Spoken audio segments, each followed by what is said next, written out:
I am a proud Delawarean. I was born in Delaware, and it was even just coming into the world for me was kind of a pushback, if you would say, against racial discrimination.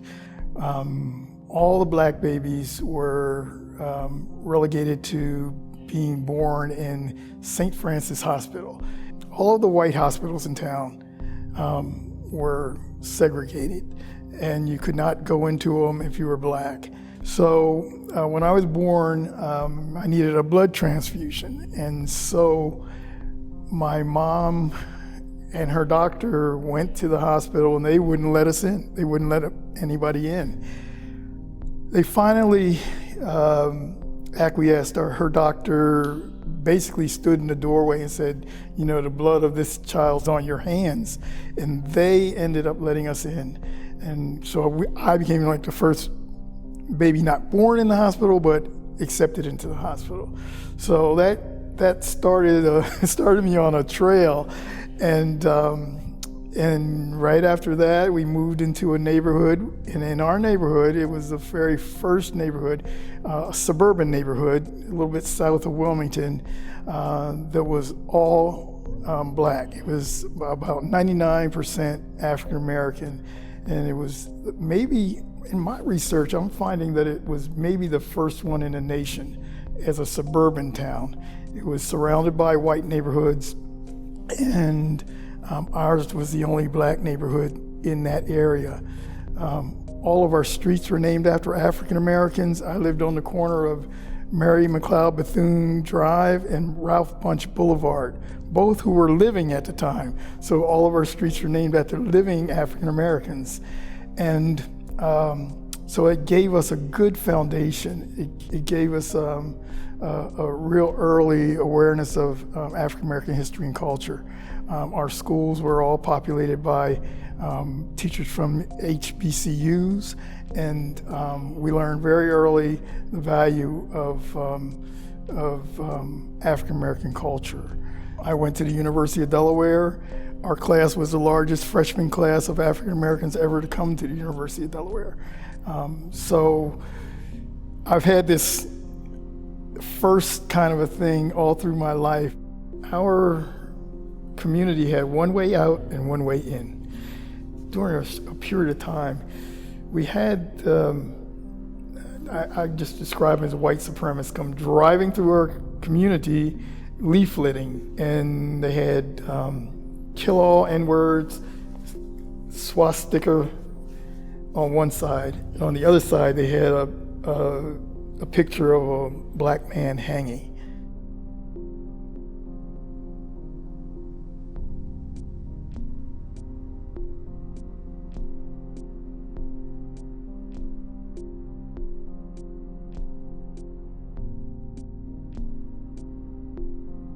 The church I went to, our pastor was Reverend Moyer. Reverend Moyer was a classmate of Dr. King.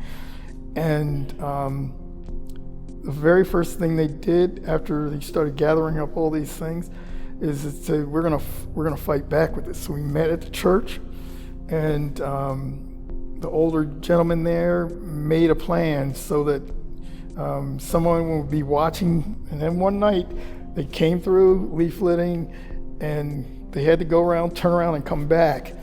And when they came back, they were met with barricades, bricks, and buckshot. and we never had it happen again. But it was scary to me. I mean, that was my first reaction when I first saw that. I was a young teen, and I really didn't know what to make of it, because I didn't know what these folks could do. But I was scared for a while there, and it's something I really never really talked about that much. It was unnerving, I guess, to say the least.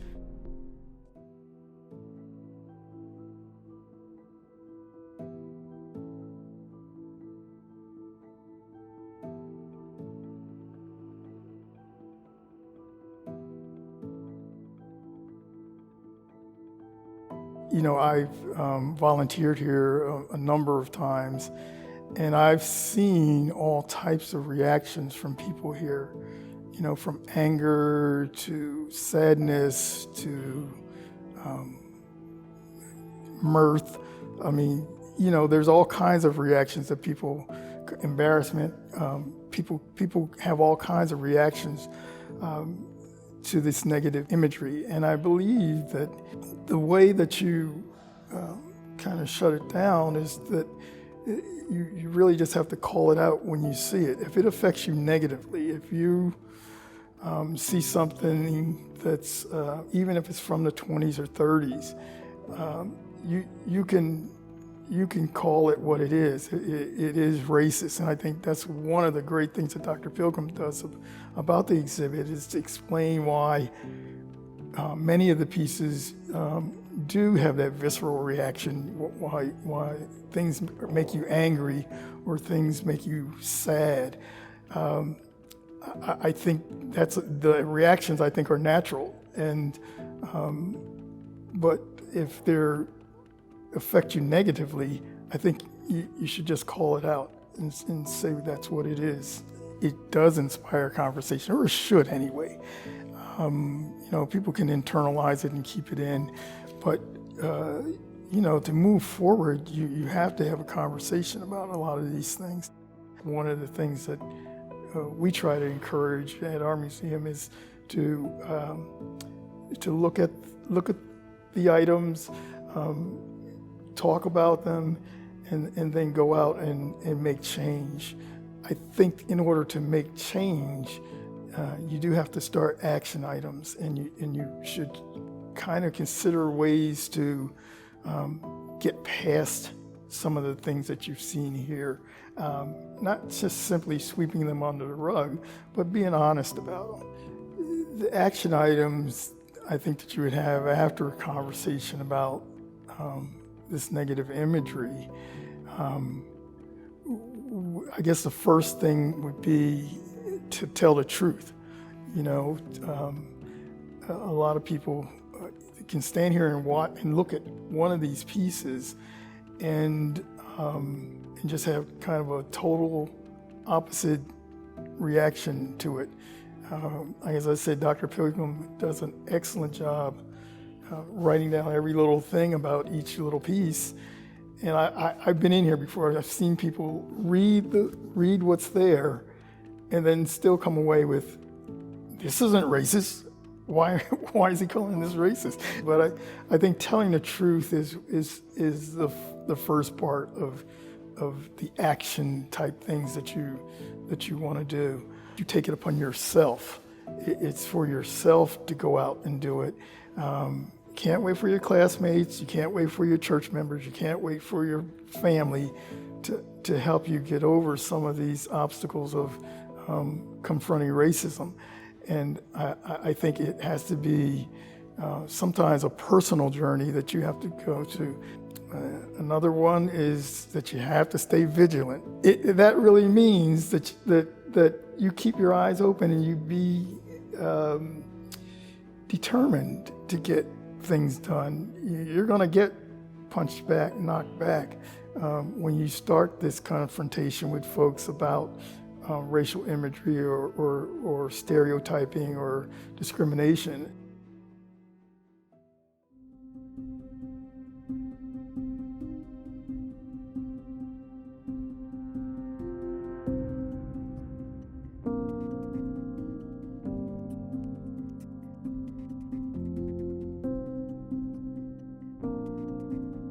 coming here to Grand Rapids, we were the first ones to have an art gallery here. We had Bayard galleries earlier in the late 80s.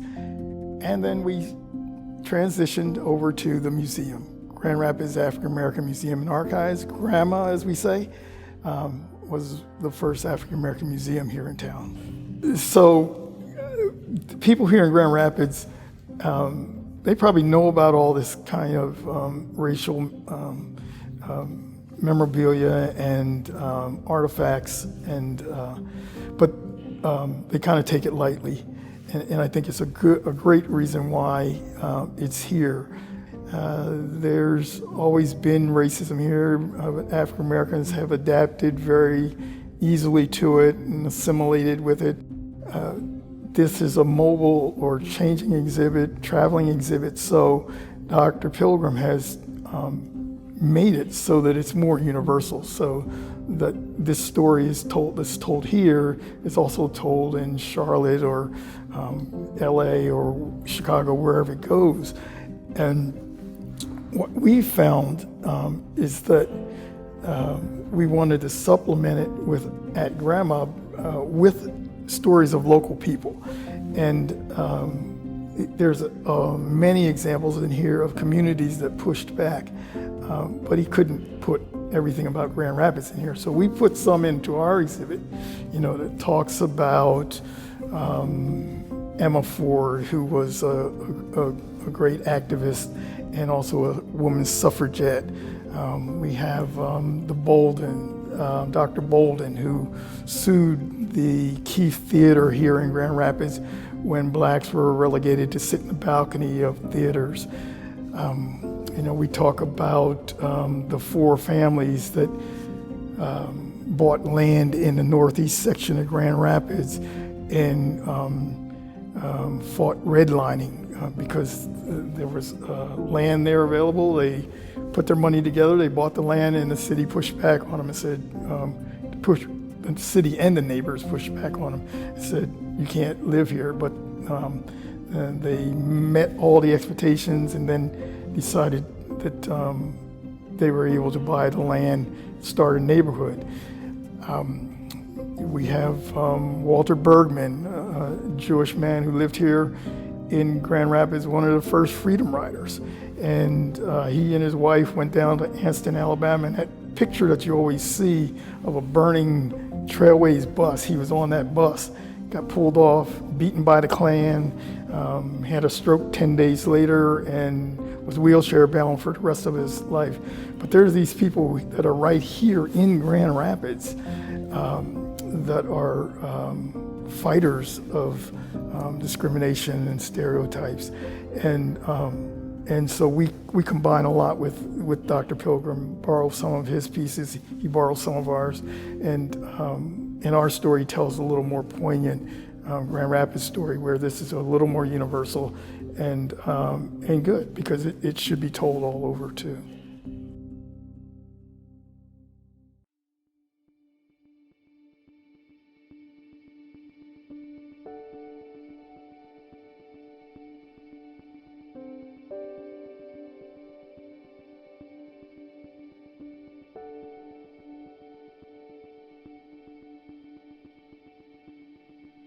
Black museums are on the front lines, and we've gotten great amount of people coming in and realizing that we may be one of the few places that still tells the truth and still offers sentiment that people can mull over themselves without saying, well, you can't read that or you can't have that. It's given us great business. I mean, I think the whole idea of critical race training theory and the banning of books, I think is also part of the disrespect, but it also is part of just not wanting to know, not wanting to learn. When I tell people about critical race theory and I say, well, I don't want my kids to learn critical race theory. And, well, is your fifth grader in the University of Michigan Law School or going for their PhD? Because I said, it's only in higher education that they teach critical race theory. They won't get it in the fifth grade. So, and then they're surprised. It's like, okay, is that what it really is? Yeah, that's what it really is. And so we're at that point right now where, like I said, we're on the front lines, and our museum is poised to really take folks to that next level, and I think we want to be able to allow people to come in, just like this exhibit, and see for themselves. I can imagine a time where if you're in the right state, this would all probably be banned. They probably wouldn't let it come out, and so it'd be interesting when Dr. Pilgrim tours this to see where it goes and where it doesn't go. So that residue is still here, and I would say that it will always be here, and it's still in people's hearts. And I don't think you're just ever going to get rid of it totally. It's changing, but it's still here. I think that African Americans that ended up in the United States were the strongest of the strong, the bravest of the brave. So you're talking about a hierarchy of a race of people. Even though, days later you're relegated to being slaves picking cotton in the middle of South Carolina someplace, but you have to think that the core was genetic, because these are all descendants. We're all descendants of these first group of Africans that came to the United States. You're in a country that tells you have the right to live, you have the right to freedom, you have the right to be happy. And I think a lot of the people who were here in the country then use that as fuel to fight back and be resilient and keep on going. Dr. Pilgrim talks about pushback, and I was really thinking about that, because there are absolute instances where from slavery on, Africans in America have been pushing back, but then there's a punch back on the other side. You can punch back, you can push back, but there's always that punch back that's only going to try to let you get so far. And I believe that's why that persistence and the resilience that you talked about is a part of who we are.